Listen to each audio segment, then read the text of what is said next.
Do not immediately start hitting everyone who coughs while eating. Do you know what to do exactly if someone is choking around you? Watch this video to the end.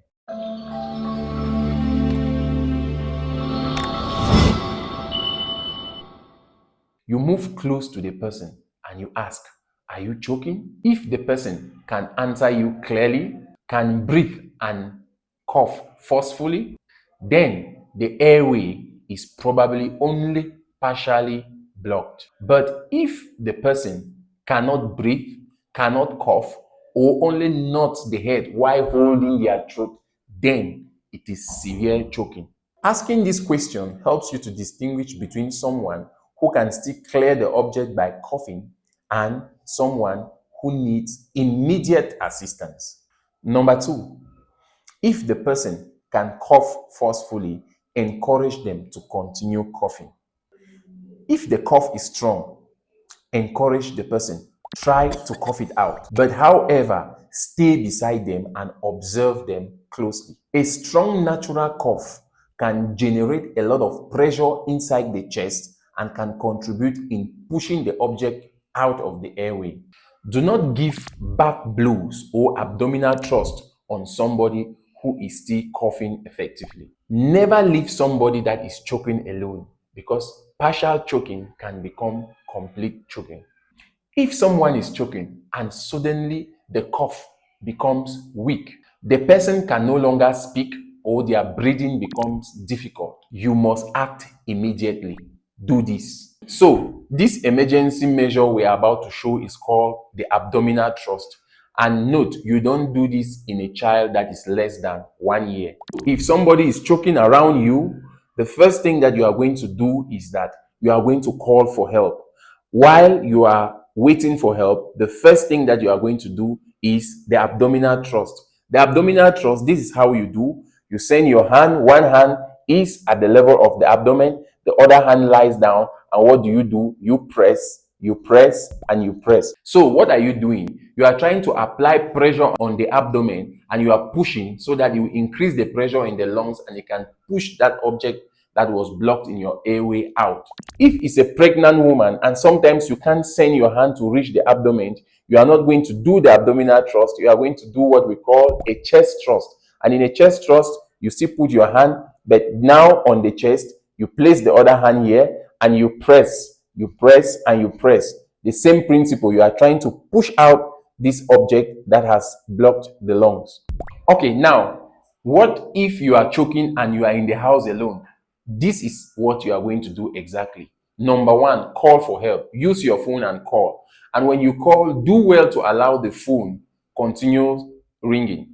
If the person does not pick the call, you just allow the phone ringing so that they can know that something is wrong.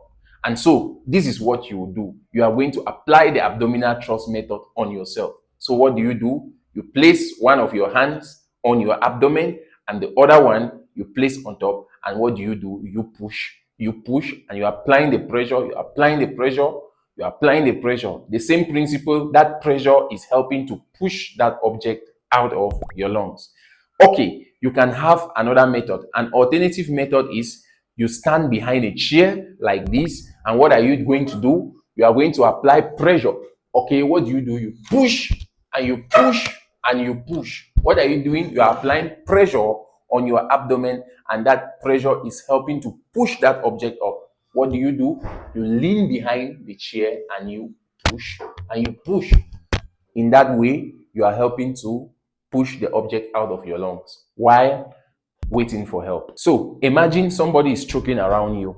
The first thing you should do is call for help, shout for help, indicate that a nearby person should call for emergency transportation.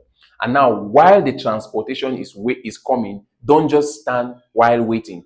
These are the emergency steps you should be doing while waiting for emergency transportation of the victim to the hospital. The first aid measure that we are going to do in a victim with choking is that we are going to give 5 firm back blows.